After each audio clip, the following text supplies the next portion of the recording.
All right, what's going on? So I'm here with a very, very special guest. We got Aaron Segal. Is that how it's pronounced? That is right, yeah. Nailed it. Aaron Segal on the podcast today. And he's actually, funny enough, he's actually been a long-time Kinobody follower. I think he stumbled upon my channel back in 2011. Is that correct? Yep, 2011. Wow, 5 years. Very cool. And so what's really cool about Aaron's story here is that he's in the film world, so he's an actor, and for a long time, I guess he wasn't really getting as much attention and notice. And then once he got in like really good shape, got the Kinobody physique. I think he's like 170 right now, 5'11", lean, and beforehand he was skinnier with more fat. So once he nailed the Kinobody physique, you've actually had some really cool stuff happen. Yeah. You want to tell the viewers about what's going on?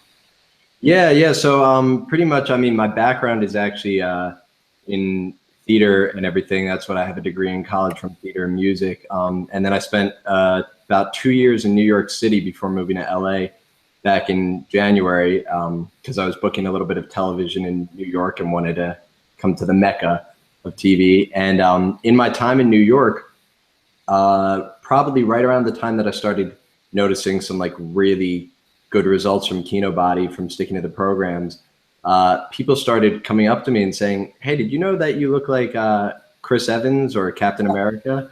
And it started happening. It would happen every few weeks here in New York, and he's actually always been one of my favorite actors. So I was always like, sweet. But yeah, so that happened in New York, and then I moved to LA, and I don't know if it's because here we are in Hollywood, or right around that time the new Captain America movie was coming out, but man, I started getting it like 2 or 3 times a week from just random strangers saying, "Whoa, you look a lot like Captain America." And so much so that I started gaining, I put up, I had a friend who had a big Instagram following, and she told me to put up a side-by-side picture with me and Chris where we looked a lot alike. And she was like, "Just interact with some of his fans, see what happens." And they just started flocking in on Instagram. That was like 50,000 followers on Instagram, eh? Yeah, I'm up to like 50. Yeah, about 50 on Instagram and about like 120 on Facebook. 100,000. Yeah. And around the time that like the boom started happening, I was like, all right, well, I gotta create some content about this. So I started writing some Captain America parodies, which caught on actually in foreign markets more so than anything, because they love, I mean, I'm sure they love this idea of, the Hollywood superhero and, Captain America, Mr. America, all that. Foreign markets, I'm sure, the Kinobody channel, we have people from everywhere. Yeah. So which countries mostly did it really? It's been insane. What was that? It's been insane in India. That's been probably the biggest one, and then the Philippines was a huge market too. And yeah, no, it's just been awesome. And I know that I didn't really get the Chris Evans or Captain America stuff before building up my physique, and I could tell that part of it was, it's not just I do physically, in my face kind of look like the guy, but there's that whole Captain America physique and persona that comes with it, Yeah, that's very cool, man. So it sounds like stuff's going very exciting. Stuff's become very exciting. What are you working on now?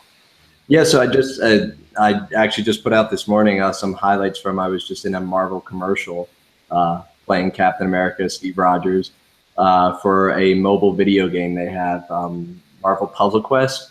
And so I just finished up with that a few weeks ago, and that was just released, and that's kind of fun too, because I'm steering a bit away now that I do have my own following and everything. I'm not just trying to be a guy, again, I have a lot of training in acting and everything like that. I'm not just trying to be a guy who, he looks like Chris Evans or a Captain America prototype, like trying to branch in my own thing. But then every once in a while I'll circle back to it, especially when I book some work based on it, No, I hear that. On some level, you want to kind of branch out and do your own thing, carve your own path. But at the same time, it's like, well, if that's what people are responding to and they want, then fucking do it. Right. So what really connected you with the Kinobody approach? Like, why did you pursue that one? And, you know, what were you doing before? You know, tell us a little bit about your fitness background. What were you doing before Kinobody? What really got you interested in doing Kinobody? And what would you feel like the benefits of that were that made it something that you really succeeded with? Yeah, well, I was always an athlete growing up. Like I played soccer, basketball, all those things, but never really lifted and didn't have much interest in it until my sophomore year in college when, you know, again, majoring in theater and music, I was taking voice lessons. And I had a voice teacher who always just liked throwing out with me, you know, and he would always mention weightlifting in the gym and everything like that. And I was like, oh yeah, sure. You know, like knowing that it wasn't something that I was doing. So what was the connotation with lifting at that point? You kind of think it was like kind of like a douchey, narcissistic thing, or did you just kind of feel like what was that turn off there? No, I just think it was that it was, you know, it was something that, I mean, I've always been pretty motivated to work hard, but it was hard work and it's something that you don't see instant results from right away. And I don't know, I guess I wasn't, you know, mature enough to realize that life isn't always about instant gratification, you know? So, It just felt like it was like too much work. yeah. And I just thought I was one of those people. It's like, oh, I'm not, you know, naturally lean. I'm not naturally muscular or anything like that. You know, this isn't for me. This isn't, yeah. Right. Okay. Yeah. So the guy, I thought he was just trying to bro out because, you know, it's kind of awkward voice lessons and everything like that can be a bit of a weird thing. But yeah, so, no, the guy actually looked at me one day and he was just like, dude, I don't know if you understand, but you have a deep voice, you have a masculine persona. Like if you don't build up your body to match it, which is how the acting industry is going to see you, no one's going to give a shit about you, you know? And, oh, sorry for my language, but no, we encourage it. oh, okay, great. So yeah, so it was at that same time too that I got cast in a show in college that the director wanted to put me in a beater, and it also was opposite. I was a sophomore, and it was opposite. Like this is gonna be awkward if she hears it. No, it's not. We're still friends, you know. And she knows. I think she's hot. It was opposite the hottest girl in the theater department. There, so you know, there I was. I wanted to bro out, you know, show off some guns that I didn't have. So I started with P90X. Just because that was the big craze. Right. So you hit this kind of leverage point where, you know, acting was a big passion of yours. You were putting in a ton of work and you're like, you know what? If I just put in some focus on my fitness, I'm going to get a way better result with my acting. And that's actually a cool thing to do is sometimes if you're not necessarily motivated to go and work out, you start to hone in on, okay, how is working out going to improve the stuff I really, really care about? And for you is acting. So you're like, okay, well, everyone's telling me I need to build muscle if I really want to get the best result from my acting stuff. And then so you're able to find that, connect that motivation. You know, right. That's why a lot of athletes work out like crazy hard because like, well, if I want to be the best football player, I got to put on, you know, a lot of muscle. Mm-hmm. And so for people that don't just care about like working out to like look better, they might have to kind of spend some time and figure out, okay, wait, how is looking better going to improve this stuff I really care about? Maybe it's someone that really wants to meet girls, like, okay, well, obviously if I look better, I'm gonna have more confidence and girls will find me more attractive. So, I mean, you're able to find that strong connection point. Right. And acting is a very physical medium, you know, I mean, it's especially in the theater, you know, where, you know, it's a lot about the space that you have around you and everything. So there is a huge portion of or a component to acting that is your physicality. And it's not just about looking good. It's about, you know, embodying a character and embodying their physical characteristics. So yeah, that was definitely something that played into that there. Right. So you started with P90X and then you used that.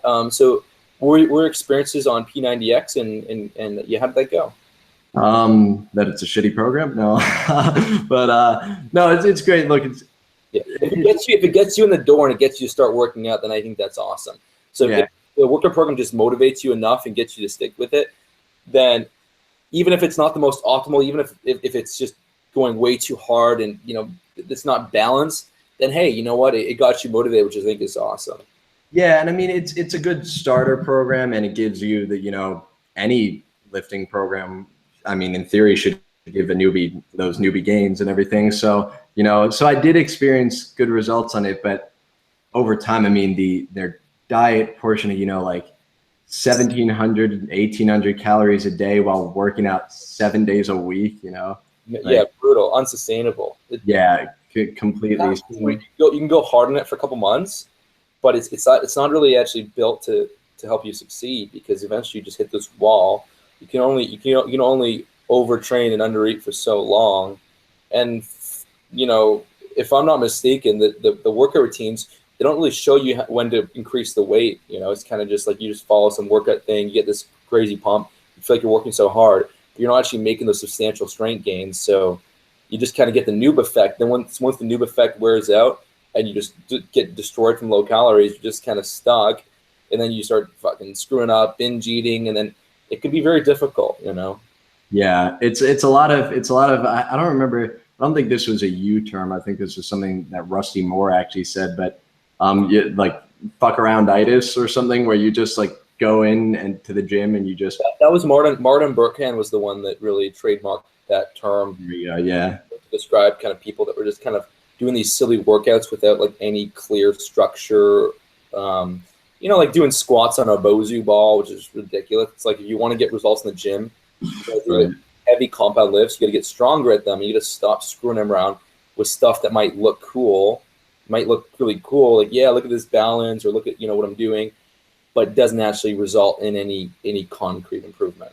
Right. And the worst part of it, and I mean, this is what I always liked more about Kinobody, is that, I mean, there's a lot of that in the fitness industry. And I'm saying Kinobody is the opposite, where, I mean, I actually did before like really hitting the professional auditions hard, I got my personal trainer certification through the American College of Sports Medicine. And it's just like the protocols in that book, even, you know, it's just a whole lot of do something, you know, and it should be effective, and they don't know what they're talking about, you know? So, yeah, so I wasn't getting, I was kind of remaining skinny fat on P90X.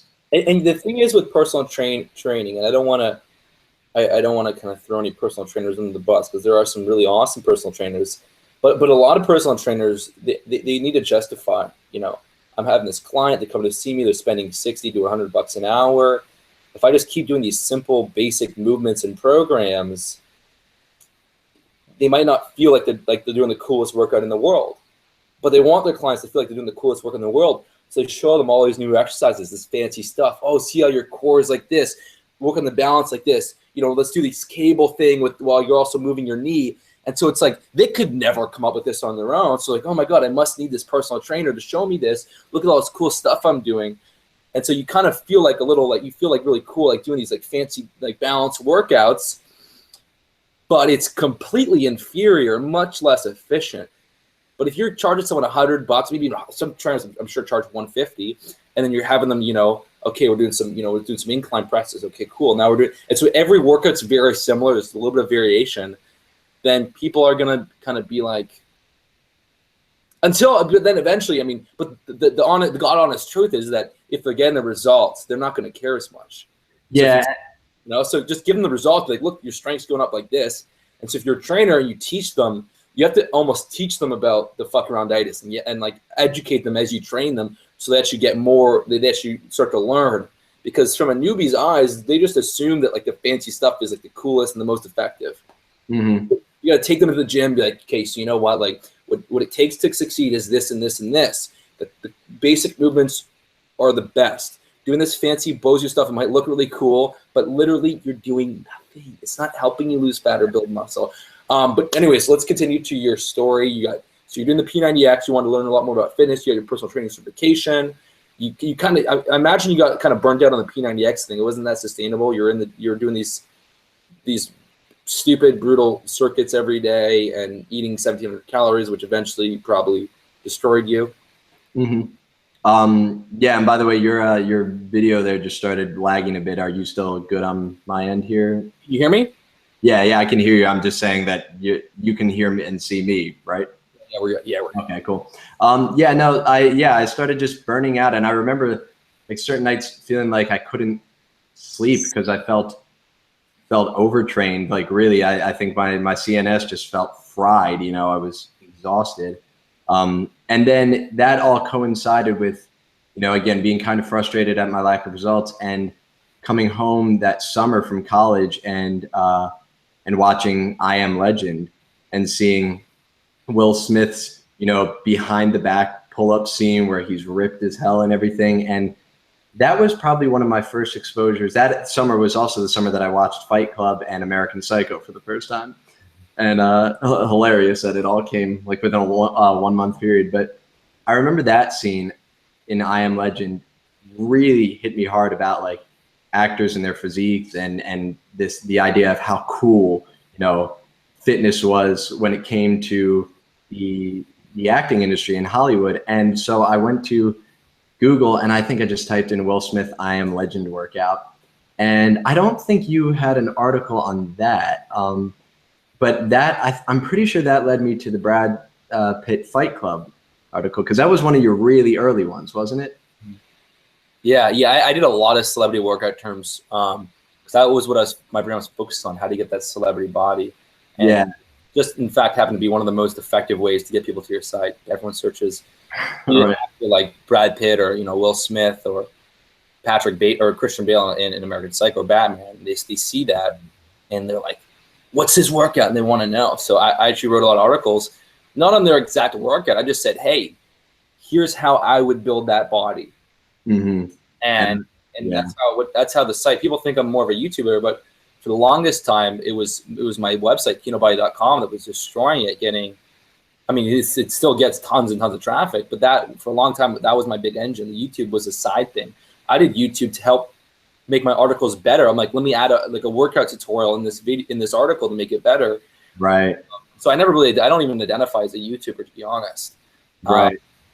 But so then you found Kinobody, you found one of those workout articles. Yeah, and I remember all of that too, with the site being the big thing, and then like you just using supplemental videos and everything. Wow, you come a lot. What you've done is really awesome, man. Like really, it's incredible. Okay.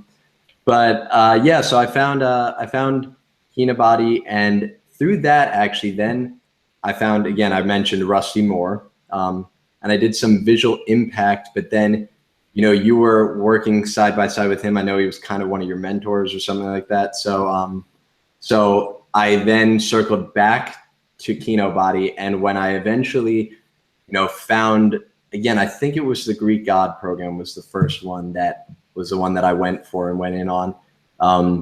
But it was just awesome, man. It was like watching my strength skyrocket. In the initial, my first try at bench, I probably like couldn't even get 25-pound plates on each side, 95 pounds total up for more than a few reps, and now I'm in the 200s and everything like that on bench. So I just remember how quickly that happened too, and the fact that I was able to start leaning out more, because I think, again, I wasn't overtaxing my body and pushing my cortisol levels through the roof and throwing off all my hormones and everything like that, so that I needed to hold on to body fat. I also didn't need to eat as much in order to recover. I just really liked the results I was getting in the gym. I liked the results I was getting out of the gym. And all the while too, it was all through this, and I think this is really important, but it was through this Kinobody brand, this lifestyle, that really appealed to me as somebody who had a dream of being a Hollywood actor, So yeah, that's pretty much my history with that. Dude, I love it, man. How long did the process take to really get to your goal? Sorry, to get to what? Get to your goal, like to get to the point where you're turning heads, and you had like the industry people being like, you look like this Chris Evans guy. You got to be doing this and this and this. Yeah, like I said, it was probably last summer when I was still in New York that I started hearing some differences, and people started accepting me as I would walk into these workshops, these classes, and there would be jokes made initially by some of the other guys of like, about my physique, or about me weightlifting, like clearly being one of those guys, and so I knew that what I was doing was obviously effective. And then it was only when I moved to LA and I became like really I felt very energetically aligned in this place. And I know, like I told you, I've been following you for a long time and know how big of a Tole fan you are too. And that's my guy. Hell yeah. So did you know about Totally before you found Kinobody, or? Yeah, that was, I started on a spiritual journey with that when I was about 18. And that was, I've read the book sits next to Power of Now, so I can see it right now. It's next to my bed. Never leaves my bedside. But yeah, so I came to LA and I was very energetically aligned here, spiritually aligned here and everything like that. And I guess that kind of energetic flow was the last little bit, releasing some of that previous stress and like those dark clouds that were hanging over me, was that last little bit to actually trick my body into losing the bit of body fat it was holding before I could like really have that Hollywood physique. And I came here and I noticed like my strength numbers, which had been on a plateau for so long, they skyrocketed. And like I started gaining more muscle and losing that little bit of fat and everything like that. And so it was really, LA's your city, man. LA gets you nice and relaxed and in the right mentality. That's what I mean. If you think about it, you know, all those bodybuilders back in the golden era with Arnold Schwarzenegger, they were bodybuilding out in LA. They hung out at the beach. They tanned in the sun. They would be in the gym for probably 4 hours, and they just relax and play and shut off. Right. And that ability to you know, when you're in the gym, go really hard, but when you're out of the gym, to just chill and, you know, and not be compulsively stressed. And obviously it's easier said than done. You know, I'm running a business, you know, you're in the acting world. It's hard to not be stressed all the time. We all have our own stuff we got to worry about, but just to be able to learn how to shut that off. And that's why, you know, even Power of Now, Eckhart Tolle is super helpful, because you could have the most stress going on in your life, but what you learn from Eckhart Tolle is to kind of get connected with the present moment, because in the present moment there is no stress. That stress is that time gap. It's, you know what, I got these 30 things I got to do today. I'm right, and I want to get them done. I don't want to be here. I don't want to be where I am. I want to be over here when everything's done.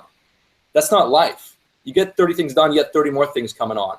So be able to kind of be in the grace and the flow of the present moment, where you just kind of you just stay focused on what you can do, because most stress is mind created. It's not like actually real tangible stuff. Right. That can be very helpful. So it's cool how, you know, you moved out to LA and then you actually got like better results because you're in a better headspace and, you know, better vibe and able to, you know. Yeah, man. That's. I mean, it's funny, wise words, because it's ones that I had to remember this last week. Because right now, at the end of the year, it's known the acting industry just completely shuts down for about 2 weeks, and so I couldn't really make a whole lot of progress in this last week. And I had this strong compulsion, you know, to want to, you know, and I think it's like, it's kind of a lifter's mindset too. You want to power through everything, and you know, really, rather than finding it, a lifter often wants that instant gratification, because you know what it feels like to have that weight that you've been struggling with, and you know how amazing that feels when you go into the gym. You don't think you're going to get it, and you hit your new PR. But then a lifter also has to respect the journey and understand, you know, how long it took them to accomplish just reaching that goal to begin with. And it's like, that's what I'm experiencing in life. That's what we experience, you know, with our fitness journeys and everything like that. So it's kind of cool how the Tolle principles that I started learning at 18 have applied to fitness, which then applied to my life, which, you know, all links together and is leading me to being out here in LA, living my dream as a Hollywood actor with this, you know. And again, physique, I know you know, obviously somebody like Tolle would say, well, that's all, you know, that there is an egoic component of all that too. You know, it's a surface thing that could disappear, you know, at any point if you got into some kind of accident or something like that. But it's more so, if you acknowledge that, you can then look back in respect of what you've accomplished. You can look back at the entire journey that's led you here right now, and you become less focused on the, you know, the exterior, you know, the how I look, how I feel, and everything like that. And you can more so just have an appreciation for where you are at the present in this journey, you know? Yeah. And even really what you had to become in order to accomplish your goals, not just, you know, the the end result. And even the Tully stuff, I'm sure it applies much to acting, because if you're delivering lines, you're in the scene. If you're not present, if you're kind of off in your head and you have 10%, 20% of your attention thinking about, like, you know, what you're gonna make for lunch in 2 hours, you're not gonna be very good. But if you hone in all your energy and be fully present and immersed in that, because that's what looks real. When you see these actors in movies, the really good ones, they're so real. There's no doubt in your eye that they're acting. It seems real, and you can't create that effect if you're just kind of half into it. Right. So no, it's cool that Tully stuff really applies to a lot of different stuff. So what are your goals now as far as your physique? Are you just trying to maintain where you're at because you got that look, or what are you focusing on? Yeah, I mean, I think the struggle for me is always maintaining the leanness. I know genetically, like, my body seems to want to. I can really easily put on weight and pretty easily lose it too, but it's more so that it's trying to reprogram my genetic makeup, you know, to keep this body fat off. So yeah, it's pretty much maintaining. It's continuing to get a lot stronger, particularly on some of the core lifts. Like, my weighted chin has always been a great. I've always had great results on that, but my bench is something that was really, it took a long time, and there was a year worth of plateaus that I had to keep trying to cycle through, you know, exercises and still plateauing.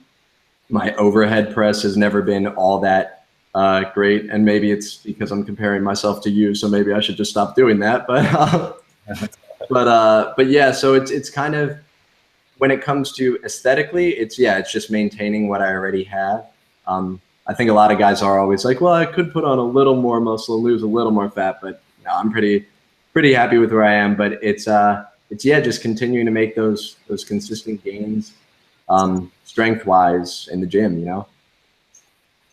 Yeah, yes, sir. You cut out a bit there, but no, I think we probably caught that. Yeah, no, I tell people that have made amazing results, I'm like, pat yourself on the back, be proud of where you are. If you want to get a bit more muscle, a bit stronger, you know, enjoy the process, have fun with it, but don't do it compulsively, because you know what, you made such a great progress. You should be proud. You should be able to be happy with where you are, because if you're not, if you're always focusing on, like, oh, I got to gain the, and I know this isn't you, but I just am speaking for, you know, the audience. I got to gain these 10 more pounds. You're never really able to actually appreciate what you have, and when you do gain those 10 pounds, you'll want 10 more. So, and you know what, what's really cool is the Kinobody approach is great for, you know, people that are doing acting, because it can be schedules can be very crazy. You can't really even go to the gym 6 days a week, nor do you really want to. So 3 days fits in nicely. And then, you know, if you're on the shoot location all day, you can't really fit in 6 meals a day. So, you know, doing the like, how is your fasting while you're on the set and stuff? Oh man, I love it, dude, because the fact that I don't have to, there also, I mean, there's a huge component in the acting industry of, you know, even when you're not on set, you know, you got to be working constantly. It's something you better be, you know, auditions pop up like that. Very often you'll get an audition for something huge the next day. And you have, you know, 5-6 pages worth of script that you do have to memorize. If you go in there, you better have that pretty much off book, as they call it. And it's just the fact that I don't have to focus on, you know, I remember those days in the beginning of fitness thinking I needed to wake up with a protein shake and, you know, that eating every 2-3 hours crap was terrible. But yeah, so it just the freedom to not have to worry about food and constantly be able to put my energies and efforts elsewhere, that, I mean, I'm sure that has contributed to a lot of the success. I'm able to just be a lot more productive, you know? I love it, man. Well, heck yeah. Well, dude, it's been awesome having you on. Do you have any sort of final thoughts, you know, on really to leave the audience with, for people that really are ready to take that step and really want to, like, take their body to the next level? Yeah. I mean, I think it goes back to what we were talking about with Tole. It was not until I was able to feel energetically aligned with the world around me and feel as present as possible, feel a great sense of appreciation every day for what I already had, before I was able to take that final step. And again, I don't know whether it was, I don't think I was doing anything differently than physically in the gym or with my diet or anything like that. But I think your body knows when you're at resistance with something, and not in alignment with it. And the body, I mean, you talk a lot about this, the whole fight or flight kind of, or at least maybe back in the day you talked about it more, I don't know. But the whole idea that your body, when it's stressed, is not concerned with how you look. It's concerned about, you know, survival and keeping. It's going to keep some body fat on you, and a lot of this Hollywood physique and this, you know, body aesthetic is about, you know, maintaining a dense leanness. So yeah, so until you really, I know it's tough because you might be 95% of the way there and you're not 100% of the way there, and you want to really, really push to get that last 5%, but you almost rather need to. When you push the last 5%, you end up going further back. Yeah, right. And you kind of need to just let it sit where it is, appreciate where you've made it on this journey so far. You've probably been working really hard at it and have seen some good results, and just kind of let go and trust that aligning yourself with the present moment will get you to that last place that's always been your goal and dream, you know? Dude, that was perfect, man. So for people listening, I really hope you guys enjoyed this episode. Make sure to hit the like button. Make sure to subscribe. And if you want to start your Kino journey, then go to kinojourney.com. I'll put a link in the bio that will let you do my physique quiz and find out the best plan of attack for you. And again, Aaron, thank you so much for coming on. Where can people connect with you, find you? You're on Instagram and Facebook at Aaron Segal, is that right? Segal. On Instagram, my handle is at Aaron, my first name, Aaron.Segal. Right here. Yeah, there you go. That's me. So you don't see it. Yeah, I appreciate that. And then Facebook is just facebook.com/official Aaron Segal. All right. Sweet. Yeah. Sweet. Dude, the videos still go on, but I do these Instagram stories now at Grow Calendar. So, all right. I just did another transformation podcast. We got on Aaron Segal. He's an actor in LA, and he made a great transformation. What's up, dude? Hey. There he is, man. Hell yeah. Good shit. Good episode today, eh? All right. Thanks, man. I appreciate it. All right. Sweet. Well, all right. Ta-ta, YouTube. I will see you in the next video.